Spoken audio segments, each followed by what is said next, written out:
नमस्कार, म दुर्गा त्रिपाठी। सम्पूर्ण भाइ बहिनीहरूलाई आजको कक्षामा हार्दिक स्वागत गर्दछु। आज म कक्षा 11 को पाठ 11 रारा भर्मट शीर्षक दैनिकीको अभ्यास शिक्षण गर्न गइरहेको छु। यस क्रममा अभ्यासमा राखिएका सम्पूर्ण प्रश्नहरूको उत्तर लिखित रूपमा नै शिक्षण गर्नेछु। ल त भाइ बहिनीहरू, लागौँ अब अभ्यासको छलफल गर्नतर्फ। अभ्यासमा शब्द भण्डार अन्तर्गत प्रश्न नम्बर 1 मा दिएका पदावली र अर्थको जोडा मिलाउनुस् भनेको छ।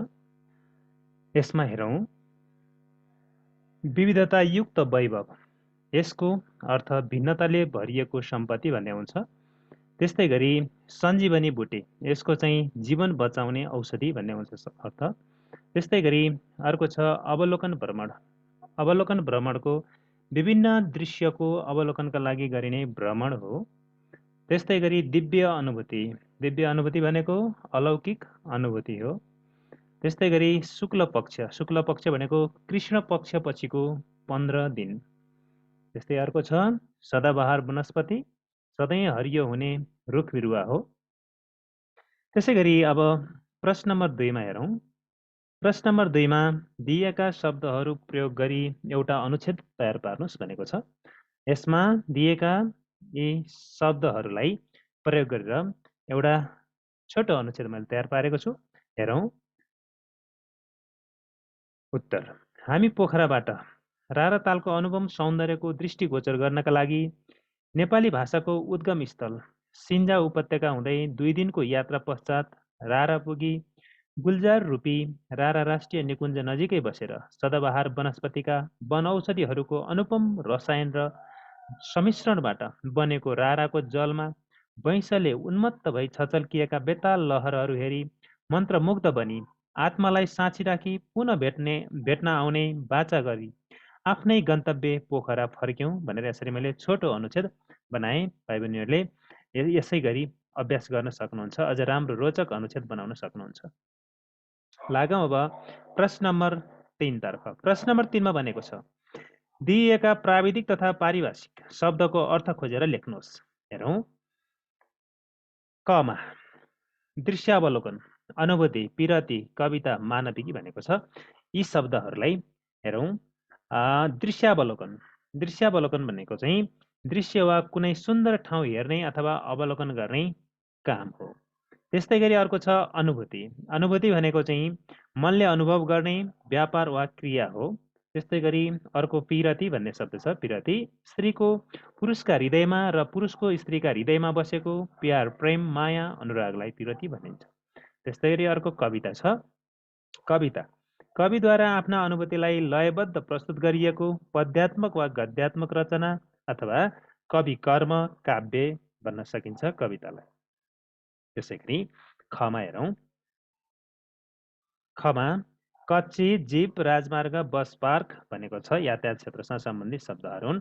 यिनको चाहिँ अर्थ हेरौँ। कच्ची काँचो इँट वा माटाका डल्ला आदि जोडेर बनाइएको घर, पर्खाल आदि अथवा धेरै समयसम्म नटिक्ने भन्न सकिन्छ। त्यस्तै गरी जीप बसभन्दा सानो, सामान्य कार, ट्याक्सी भन्दा ठुलो, खुला वा मोटो कपडाको छानो लगाइएको खराब बाटामा पनि जान सक्ने हलुका र बलियो मोटर भनेर अर्थ्याउन सकिन्छ। त्यस्तै गरी राजमार्ग फराकिलो र लामो पक्की सडक अथवा मूल सडक भन्न सकिन्छ राजमार्गलाई। त्यसै गरी बस पार्क बस बिसाउने ठाउँ। यसै गरी अर्को प्रश्न नम्बर 3 अन्तर्गतकै अर्को चाहिँ घमा हेरौँ। गमा हेरौँ। उपत्यका चट्टान, पर्वत, क्षेत्रफल, हिमाल यो भूगोलसँग सम्बन्धित शब्दावलीहरू हुन्। यिनको चाहिँ अर्थ हेरौँ। उपत्यका पहाडका फेदीको समथर जमिन अथवा बेसी पनि भनिन्छ।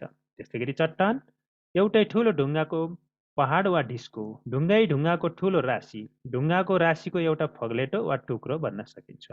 त्यसै गरी पर्वत पहाड, डाँडो, शैल, चट्टान, धवलागिरी अञ्चलमा पर्ने एउटा जिल्ला पनि भयो। पहाड भन्न सकिन्छ, डाँडो, शैल, चट्टान भन्न सकिन्छ र अर्को चाहिँ धवलागिरी अञ्चलमा पर्ने एक जिल्ला पनि भयो पर्वत, है त। त्यस्तै गरी अर्को चाहिँ क्षेत्रफलको चाहिँ हेरौँ। कुनै जमिनको लम्बाइ र चौडाइको गुणाबाट निस्कने वर्गात्मक अङ्क वा परिमाण हो। त्यस्तै गरी अर्को शब्द छ हिमाल, है त। हिमालको चाहिँ हिमालय नेपालको उत्तरी सीमा क्षेत्रमा वारपार पसारिएको टाकुराहरू धेरैजसो हिउँले ढाकिरहने उच्च पर्वतमाला अथवा हिम श्रृङ्खला पनि भन्न सकिन्छ। लगाउँ त्यसै गरी तिनको घतर्फ। तिनको घमा के छ, कस्ता शब्द छन् हेरौँ त। घमा चाहिँ खस राज्य भनेको छ, बस्ती, शासक, कार्यालय भनेको छ। यी चाहिँ प्रशासनसँग सम्बन्धित शब्दावलीहरू। हेरौँ यिनको चाहिँ अर्थ कसरी लेख्न सकिन्छ, कसरी अर्थ्याउन सकिन्छ। खस राज्य, खस राज्य भनेको खस जातिका मानिसहरूले 7औं-8औं शताब्दीदेखि शासन गरेको पश्चिम नेपालको विस्तृत विस्तृत पहाडी भूभाग हो। त्यसै गरी प्राविधिक प्राविशिक पारिभाषिक शब्दावलीहरूको अर्थ लाउने क्रममा बस्ती है त। बस्ती मान्छेका घरहरू भएको ठाउँ, गाउँ, आवास अथवा वासस्थान भन्न सकिन्छ। त्यस्तै गरी शासक, शासकलाई चाहिँ शासन गर्ने व्यक्ति, राष्ट्रको काममा विधिसम्मत ढङ्गले अग्रगति दिँदै जाने व्यक्ति अथवा अधिपति भन्न सकिन्छ। अर्को कार्यालय छ। कार्यालयलाई हेरौँ सरकारी र गैर सरकारी काम हुने ठाउँ भनेर यसरी प्रशासनिक शब्दावलीहरूलाई हामी अर्थ्याउन सक्छौँ। त्यसै गरी प्रश्न नम्बर 3 अन्तर्गतकै घ पछाडि अब लागौँ ङतर्फ। ङमा के भनेको छ, कस्ता शब्दावली रहेको छ हेरौँ त। होटल, खानपान, रिसोर्ट, भ्रमण जस्ता चाहिँ पर्यटनसँग सम्बन्धित शब्दावलीहरू छन्। यी प्राविधिक तथा पारिभाषिक शब्दावलीहरूको चाहिँ अर्थ लाउने प्रयास गरौँ। होटल, होटलको चाहिँ मूल्य तिरेर खानपिन गरिने वा भाडा दिएर यात्रीहरू केही समय बस्ने अथवा सुत्ने विश्रामस्थल भयो अथवा आवासीय भोजनालय पनि भयो है त। खानपान, खानपानलाई यसरी हेरौँ खुवाई र पियाई भयो, खाने पिउने नै भयो, अन्न पानी। त्यस्तै गरी अर्को चाहिँ रिसोर्ट, रिसोर्ट भनेको पार्क सहितको आवासीय भोजनालय हो। त्यस्तै गरी अर्को चाहिँ भ्रमण, भ्रमणलाई चाहिँ हामी कसरी भन्न सक्छौँ हेरौँ घुमफिर गर्ने काम, पर्यटन भन्न सक्छौँ है त। अब रह्यो स को है त। प्रश्न नम्बर 3 को चाहिँ चमा कस्ता शब्दावलीहरू छन् हेरौँ त।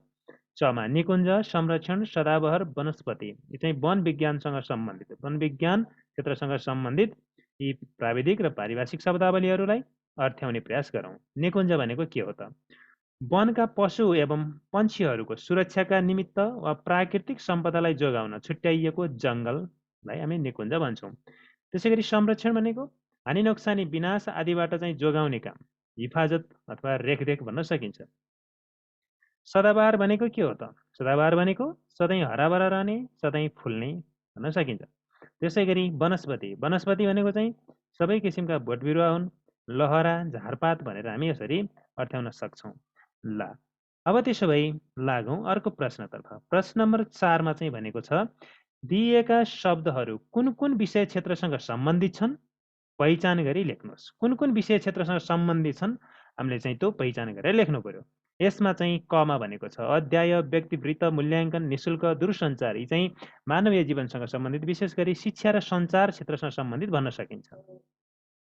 त्यस्तै गरी खमा चाहिँ अब्बल, पर्ती अनि सुकुम्बासी, भुछ्य, एलानी अनि खण्डवृष्टि, छपान।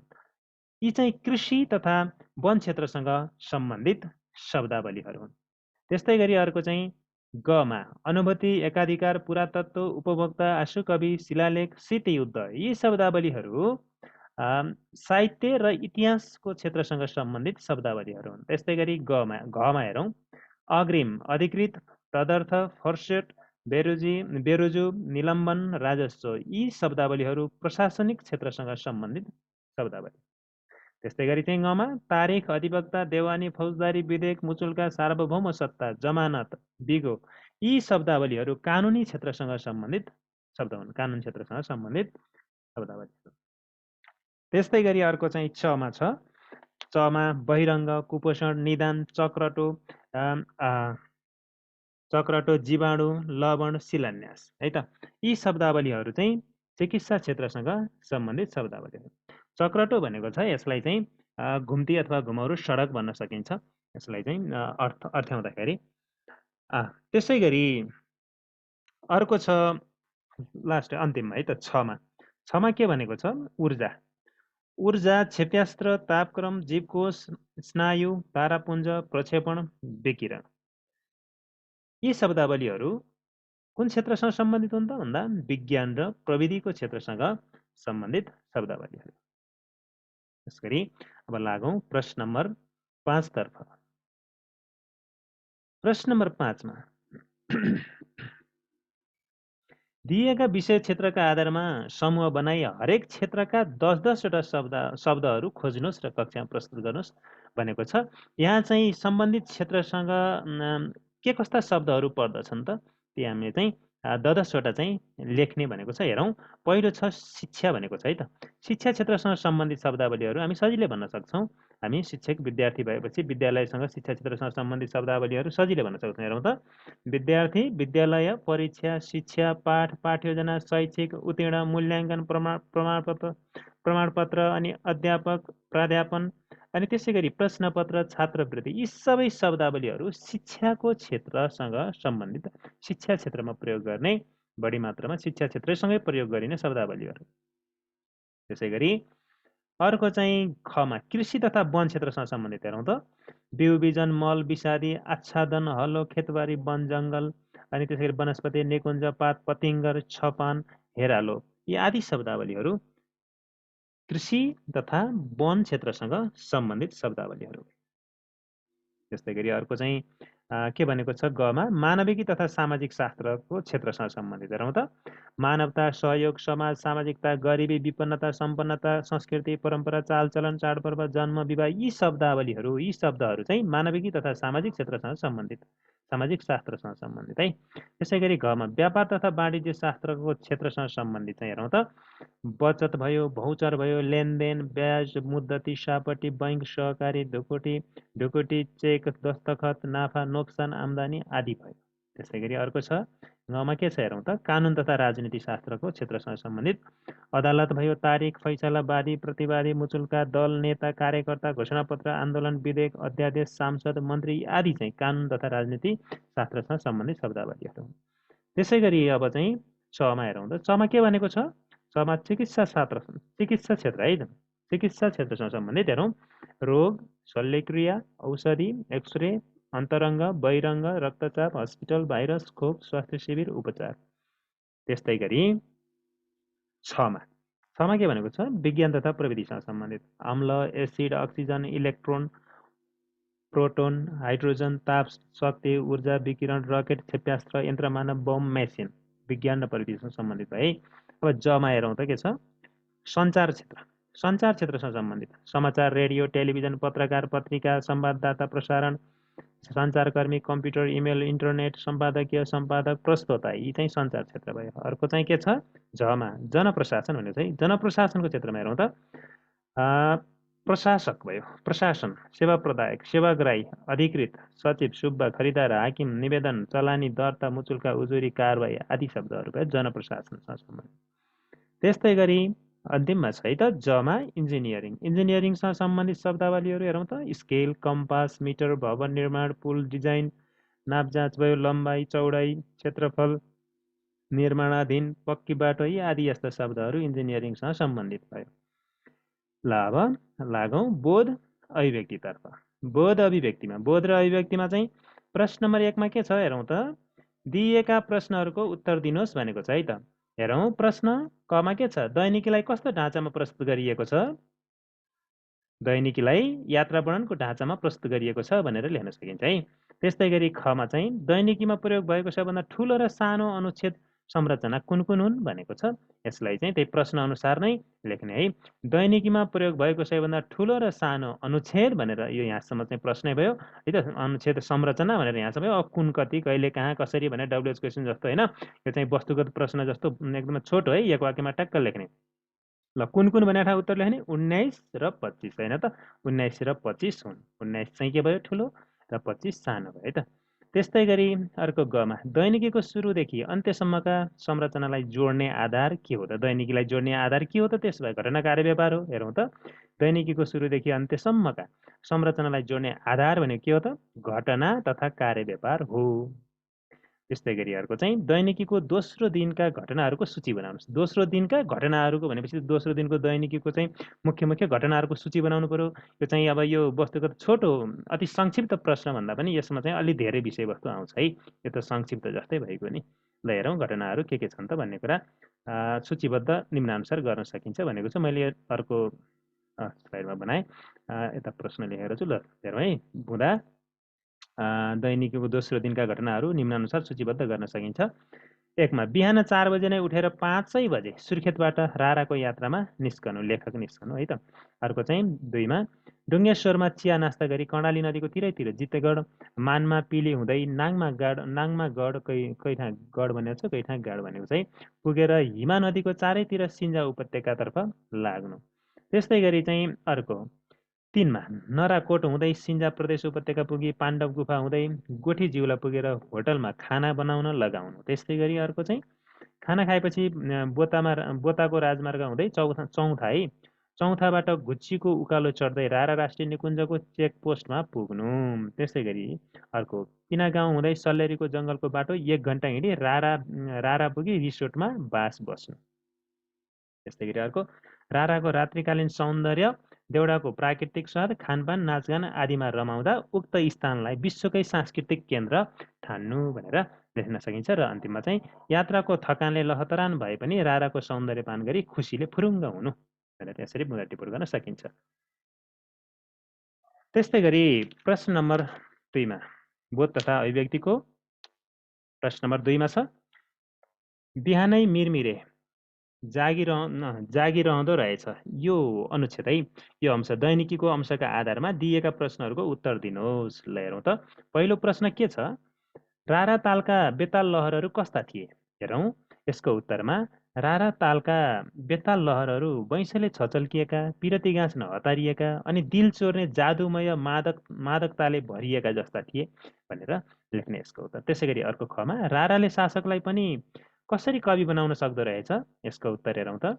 राराले प्राकृतिक सौन्दर्यको अनुपम छटा एवं दिल चोर्ने जादुमय मादकताले लट्ठ पारी शासकलाई पनि कवि बनाउन सक्दो रहेछ। त्यस्तै गरी गमा राराको सुन्दरतालाई किन जादु भनिएको हो?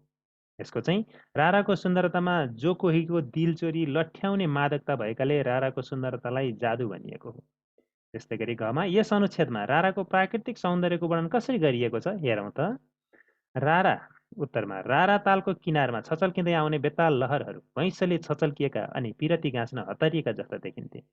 ती दिल चोर्ने लहरहरू जादुमय मादकताले भरिएका थिए। राराको सौन्दर्यमा साहित्यकार बनाइदिन सक्ने अनि मानव मनलाई परिष्कार गरी प्राकृतिक मान्छे बनाउने जादु थियो भनी राराको प्राकृतिक सौन्दर्यको वर्णन गरिएको छ भनेर लेख्न सकिन्छ। त्यस्तै गरी अब प्रश्न नम्बर 3मा हेरौँ। दिइएको दैनिकी अंशका आधारमा सोधिएका प्रश्नहरूको उत्तर दिनुहोस्। यो दैनिकीको अंश पढेर यहाँ चाहिँ 2टा प्रश्न राखेको छ, क र ख। हेरौँ कको चाहिँ सिन्जा उपत्यकाको चिनारी दिनुहोस्। यसको चाहिँ सिन्जा कस्तो थियो त? हेरौँ त उत्तरमा। सिन्जा उपत्यकाको वरिपरि रमणीय बस्ती एवं थुप्रै गाउँहरू रहेका छन् भने खेतहरूलाई हिमा नदीले अभिसिञ्चित गरेको छ। सिन्जा उपत्यका 22 खस राज्यहरूको राजधानी, नेपाली भाषाका उद्गम स्थल र रातो मार्सी धानको उत्पादनको मूल थलो हो। पवित्र एवं ऐतिहासिक उपत्यका सिन्जा साँच्चीकै गुल्जार हुनुका साथै, गुल्जार भनेको चाहिँ यो गुल्जार शब्दको अर्थ चाहिँ बगैँचा, रमणीय, आनन्ददायक, हामी त्यसरी भन्न सक्छौँ है यो गुल्जारलाई। गुल्जार हुनुका साथै अत्यन्त रमाइलो है त हुनुका साथै पर्यटकीय गन्तव्य स्थल हो जहाँ विकासका पूर्वाधारहरू बिस्तारै प्रवेश गर्दैछन् भनेर यसको उत्तर लेख्ने छोटो। अनि त्यसै गरी खमा लेखकले सिन्जादेखि रारासम्मको यात्रा कसरी पुरा गरे? यसमा अलि चाहिँ बढी हुनसक्छ, तैपनि छुट्याउने प्रयास गरेको छु मैले। लेखकले सिन्जा उपत्यकाबाट मालिका बोतादेखि चट्टान चिरेर बनेको राजमार्गलाई पछ्याउँदै चौथा भन्ने ठाउँमा पुगी उकालिँदै घुच्चीको लेकमा रारा राष्ट्रिय निकुञ्जको चेकपोस्टमा पुगेपछि पिनागाउँ हुँदै राराताल नजिकैको सल्लेरीको जङ्गलमा पुगेपछि गाडी रोकेर झोला बोकी करिब 1 घन्टा हिँडेर रारा पुगी सिन्जादेखि रारासम्मको यात्रा पुरा गरे भनेर यसरी एउटै वाक्यमा समेट्ने प्रयास गरेछु मैले, मुख्य कुरालाई समेटेर। छोटो अनि मिठो उत्तर बनाउने प्रयास गरेँ। ल अब प्रश्न नम्बर 4मा हेरौँ। उत्तर दिनुहोस्। कमा के भनेको छ? पाठका आधारमा राराको परिचय दिनुहोस् है त। रारा कस्तो छ राराको बारेमा हेरौँ। यसमा अलिकति बढी जस्तो छ। सरी। उत्तर समुद्री सतहदेखि 2972 मिटरको उचाइमा अवस्थित राराको लम्बाइ अधिकतम 5 किलोमिटर र चौडाइ चाहिँ अधिकतम 3.2 किलोमिटर छ। 10.8 वर्ग किलोमिटर क्षेत्रफल रहेको यो तालले विशालता, उच्चता र भव्यता प्रदर्शन गरेको छ। बिहान सूर्य उदाउँदा काँच झैँ टल्कन्छ भने दिउँसोको बतासँगै राराको पानी तरेली खेल्छ अनि बादल लाग्दा बादललाई तानेर तालभरि ओछ्याई सौन्दर्य सजाउँदै अनेक रूप फेरिरहन्छ। राराका बेताल लहरहरू बैंसले छचल्किएका अनि पिरती गाँच्न हतारिएका जस्तो देखिन्छन्। रारामा दिल चोर्ने जादुमय मादकता भएकाले पर्यटकहरू लट्ठ पर्दछन्। चारैतिर सदाबहार वनस्पतिले भरिएका पहाडले दिल लगाए जस्ता डाँडाहरूले घेरिएको राराको गाढा हरियो पानी सयौं प्रकारका जडीबुटीहरूका जराको वन औषधिहरूको अनुपम रसायन र सम्मिश्रणबाट बनेको छ। रारा स्वर्गीय मधुमाधुरी युक्त प्राकृतिक आभूषणहरूले सजिएको स्वर्ग तुल्य छ भनेर राराको परिचय दिन सकिन्छ। लागौं प्रश्न 4 को खमा। दैनिकी लेखकले पहिलो दिनको यात्रा कसरी पूरा गरे? हेरौँ, यसलाई छुट्याउने प्रयास गरेको छु मैले। उत्तर: लेखक बिहान 3:30 बजे उठी नित्यकर्म गरी 4 बजे 5 जना साथीहरूसहित गुल्मी तल्ला फाँटबाट जीप चढी राराको यात्रा सुरु गरी रुद्रावती नदी तरी किनारै किनार हुँदै अघि बढे। बिहान 5:30 बजे मजुवा, चोरकाटे, उल्ली खोला, खैरेनीका फाँटहरू छिचोल्दै रुद्रवेणी हुँदै रेडी पुगे।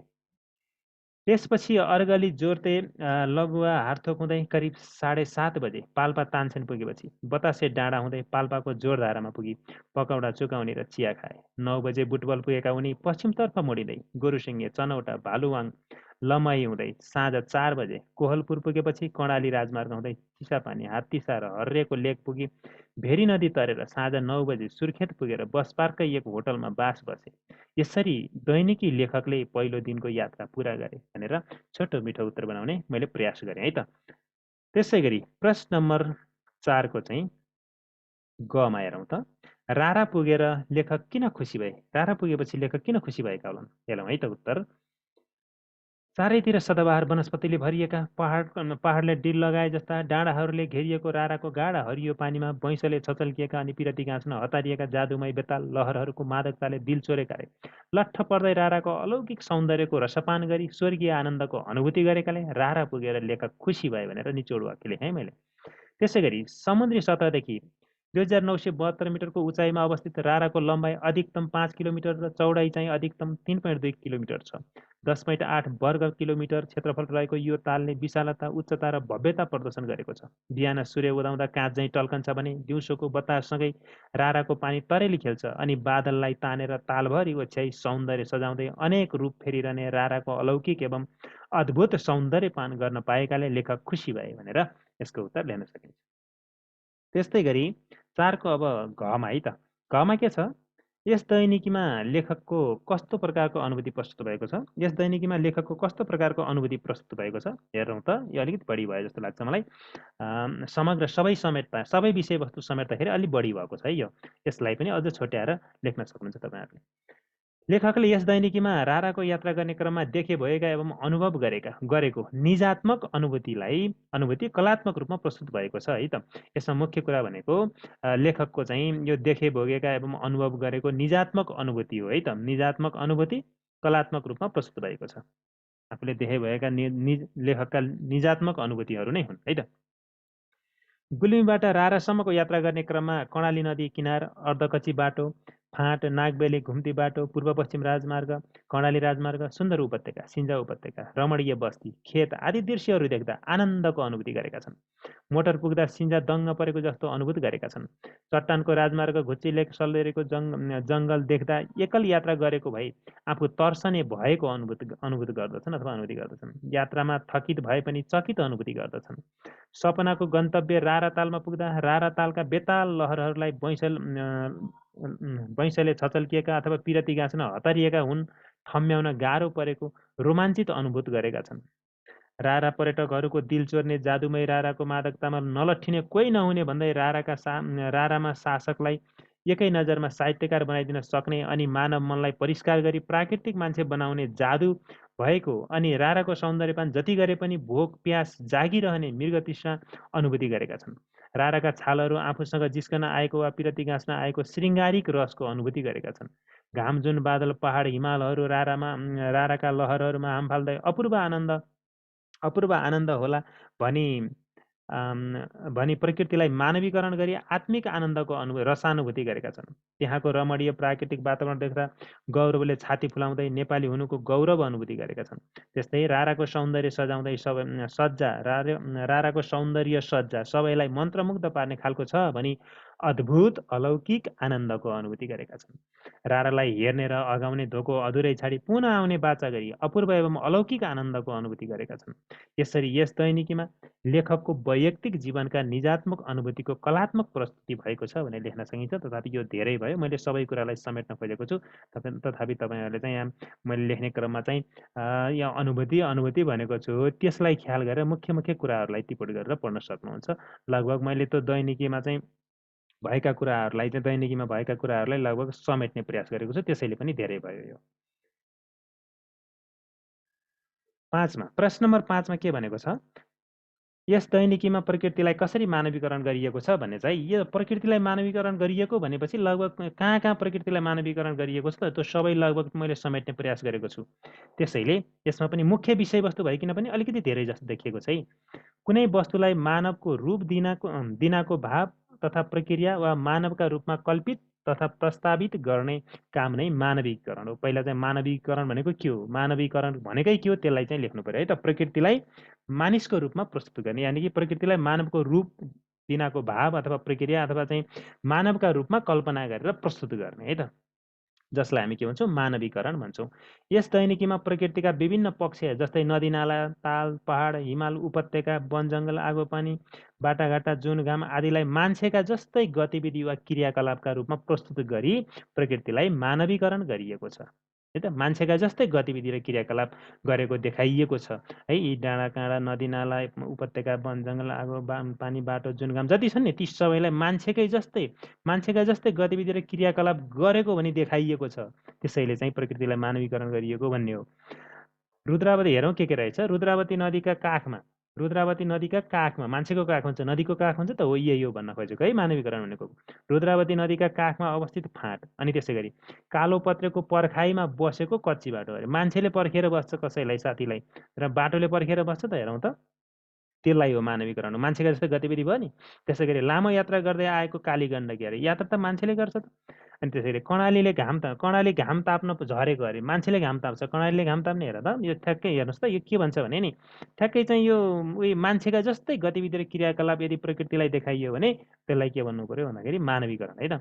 अनि त्यसै गरी कर्णाली घाम ताप्न झरेको, अनि हिमा र तिला दुई बहिनी सुसेली हाल्दै कर्णालीमा हेलिएका, अनि सिन्जाले मार्सी चामल पठाएको, अनि मोटर बाटोले छोएपछि सिन्जा दङ्ग परेको, रारा राष्ट्रिय निकुञ्जको चेकपोस्टसँग जम्काभेट भएको, रुखका ठुटाहरू धुमधुम्ती बसेका, अनि आगोको कृत्रिम तातो र राराको प्राकृतिक चिसोको तीव्र द्वन्द्व भएको, राराका बेताल लहरहरू भैँसले छचल्किएका। यहाँ चाहिँ राराका लहरहरू, छालहरू भैँसले छचल्किएका भनेको चाहिँ त्यसैले यो मानवीकरण भयो। अनि त्यसै गरी पिरती गाँच्न हतारिएकालाई हेर्नुहोस् है। अनि जादुमय राराको मादकताले पर्यटकहरूको दिल चोरेको, यी सबै मान्छेका जस्तै गतिविधि देखाइयो नि। अनि राराले मानव मनको मैलो पखाले प्राकृतिक मान्छे बनाउनु, गेट दक्षिण फर्कनु, छालहरू जिस्कन आउनु, रारा नानीले न्यानो माया गर्नु, घाम र जुन आलो पालो गरी पौडिनु, मान्छे पौडन्छ अरू जनावर पशुपन्छी पौडन्छ, घाम जुन पनि पौडेको भनेपछि मानवीकरण भन त। बादल पहाड हिमालहरू तछाड मछाड गर्दै राराका लहरहरूमा हाम फाल्नु, अपूर्व आनन्द लुट्नु हेर्नुहोस् है। यसले चाहिँ यहाँ के भनेको छ भन्दाखेरि बादल पहाड हिमाल सबैले चाहिँ आनन्द लुटेको अरे, चाहिँ यो के भन्छ राराको पानीमा चाहिँ है लहरहरूमा चाहिँ हाम फालेर है त। अनि त्यसै गरी पहाड रारालाई पहरा दिएर बसेको, सुसुप्त वनस्पति, अनि सगरमाथा उभिनु, राराको पानी हावामा तरेली खेल्नु, बादललाई तानेर रारा पुरै तालभरि ओछ्याएर सौन्दर्य सज्जा गरी पर्यटकलाई लट्ठ बनाउनु, रारा नानीले अनेक रूप फेर्नु जस्ता शब्दावलीहरू मार्फत लेखकद्वारा यस दैनिकीमा प्रकृतिलाई के गरिएको छ त, मानवीकरण गरिएको छ भनेर लेख्ने है त। ल अब लागौँ अर्को प्रश्नतर्फ। प्रश्न नम्बर 6मा के भनेको छ त, प्रश्न नम्बर 6मा हेरौँ। दैनिकी पढी मुख्य मुख्य घटनाहरू टिप्पणी गर्नुहोस्।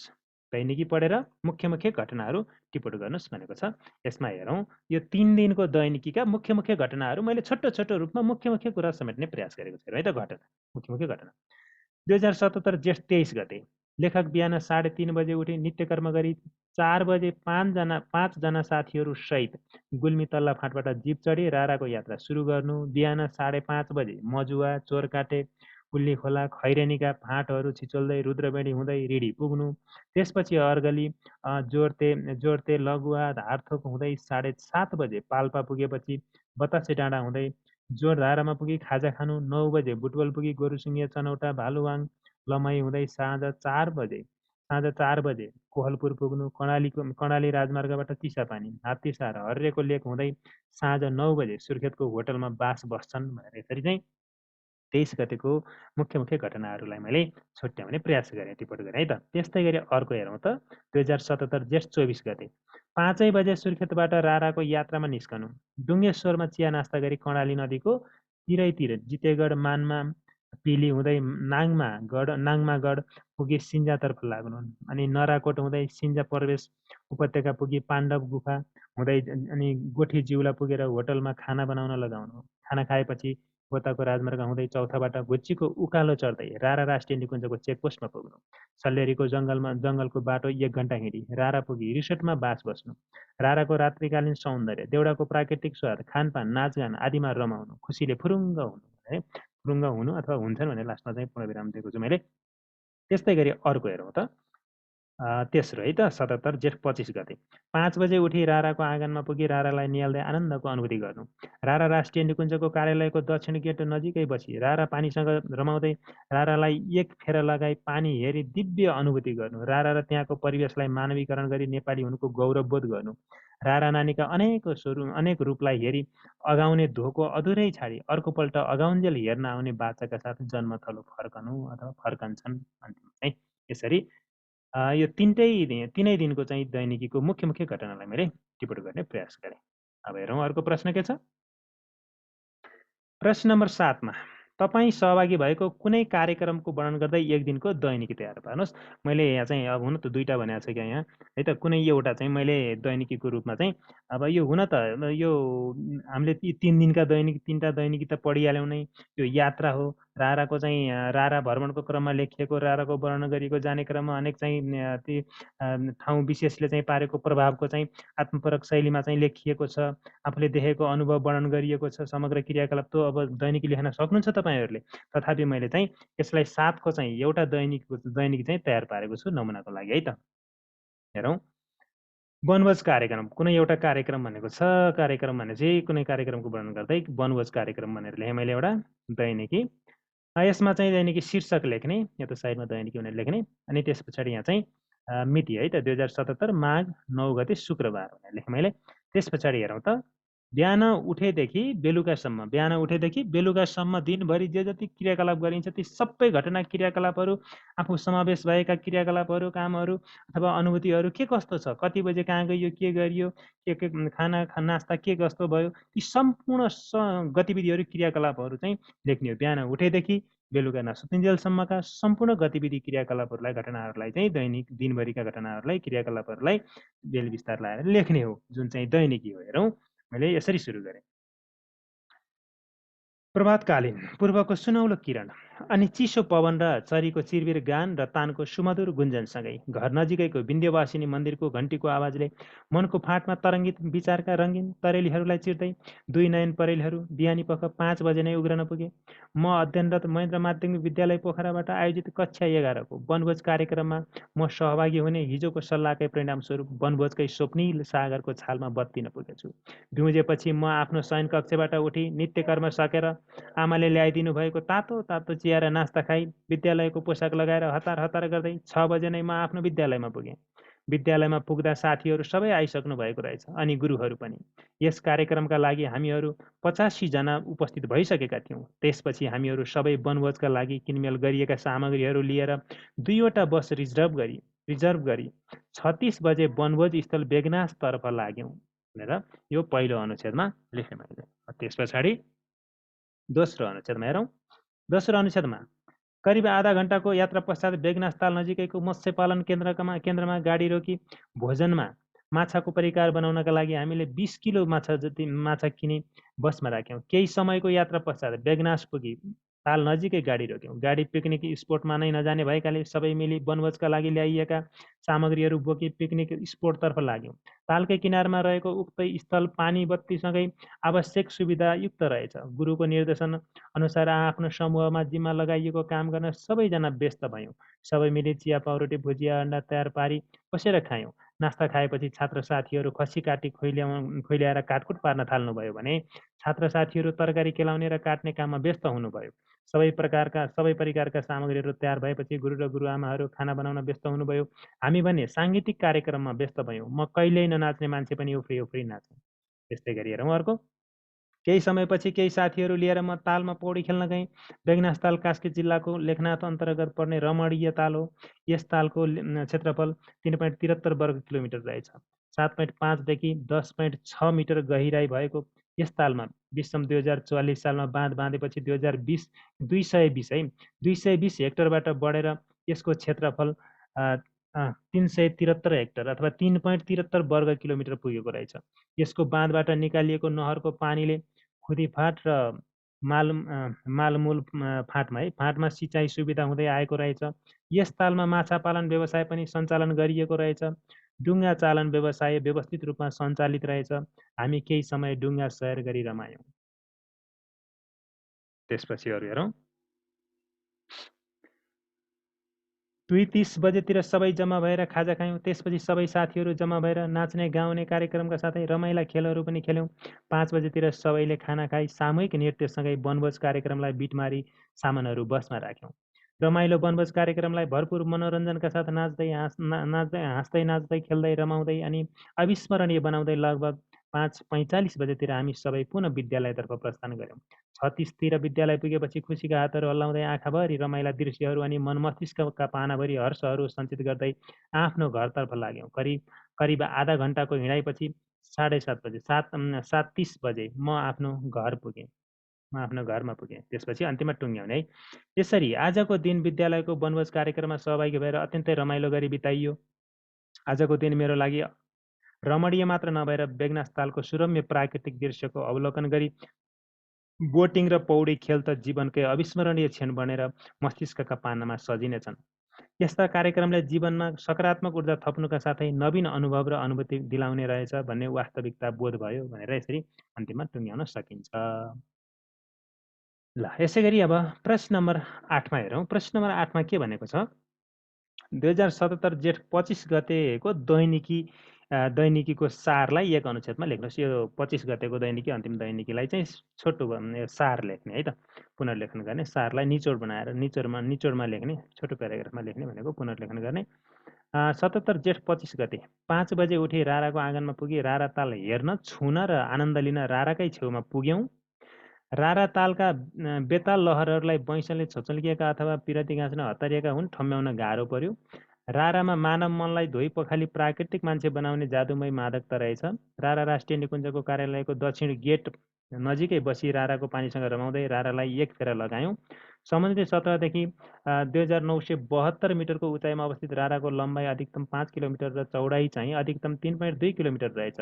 10.8 वर्ग किलोमिटर क्षेत्रफल रहेको यो तालको विशालता, उच्चता र भव्यता प्रदर्शन गरेको र सौन्दर्य सजाउँदै अनेक रूप फेरिरहने रारा र त्यहाँको परिवेशलाई नियाली नेपाली हुनुको गौरव बोध गरी रारा नानीका अनेक रूपलाई हेरी अगाउने धोको अधुरै छाडी अर्कोपल्ट अगाउन्जेल हेर्न आउने बाचाका साथ जन्मथलो फर्क्यौँ भनेर यसरी लेख्न सकिन्छ।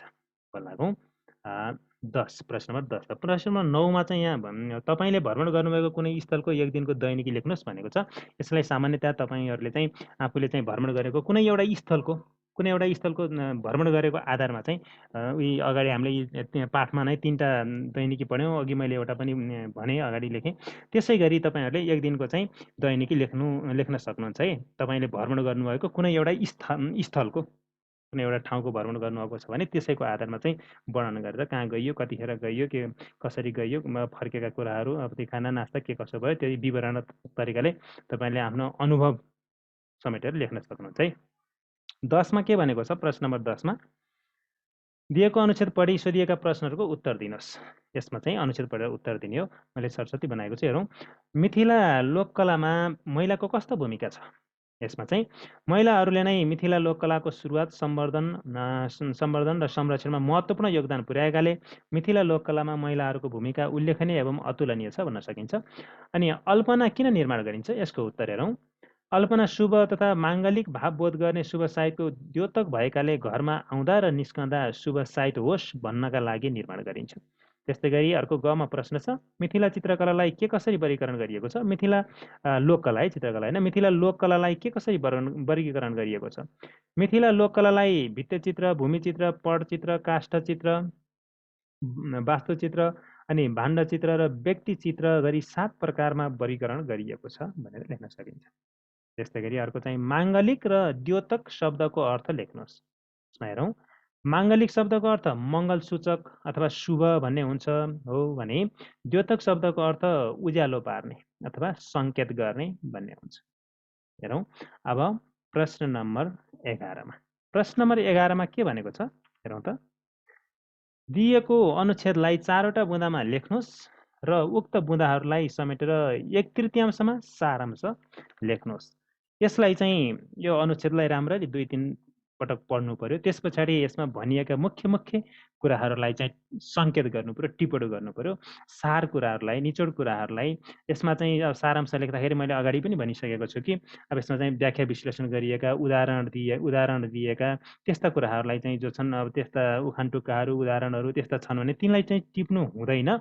मुख्य सार, निचोड, संक्षेपीकृत गर्ने त्यस्ता समाज शब्दहरू छन् भने त्यस्ता शब्दहरूलाई चाहिँ हामीले टिपेर छोटो चाहिँ 4वटा बुँदा बनाउनुपर्छ पहिला।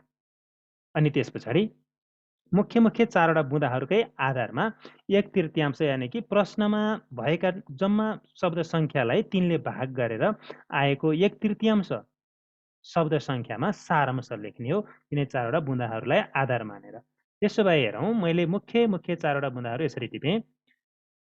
ऋष्यशृङ्ग ऋषिको तपोभूमि रेसुङ्गा तीर्थस्थलका रूपमा सुपरिचित हुनु। यसरी यो बुँदा लेख्दाखेरि अन्तिममा चाहिँ लामो वाक्य बनाउने, पूर्णविराम दिएर चाहिँ समापिका क्रियापद लेख्ने त्यस्तो गर्नु हुँदैन। असमापिका क्रियाको प्रयोग गर्नुपर्छ र चाहिँ कमा दिएर लेख्ने छोटो है, एक लाइनका छोटा वाक्य बुँदा बनाउने। त्यसै गरी 2मा हेरौँ बुँदा।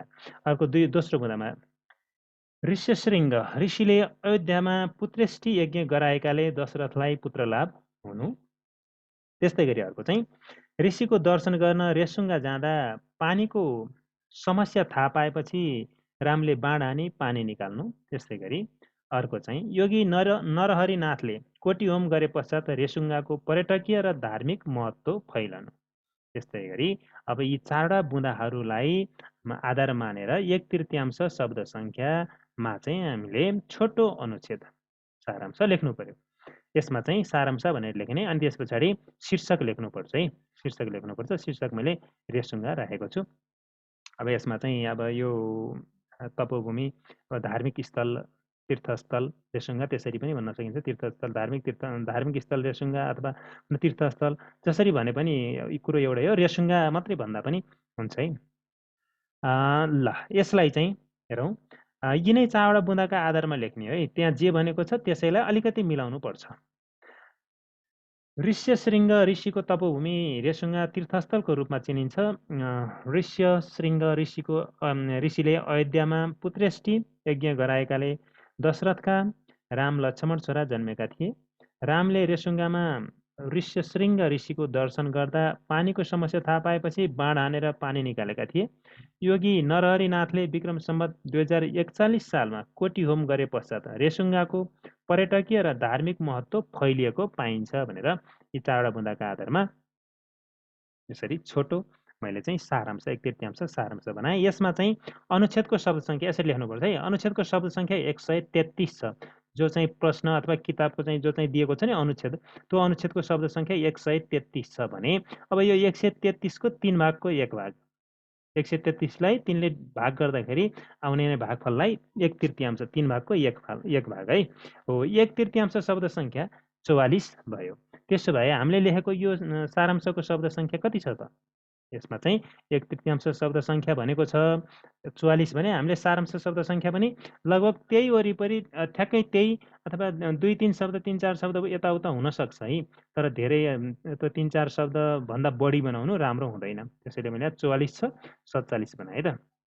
3 शब्द सारांश शब्द सङ्ख्या 47 भने 3 शब्द बढी भयो। अब यसलाई चाहिँ 44, 45, 46, 47 सम्म यसलाई यहाँभन्दा बढी बनाउनु हुँदैन।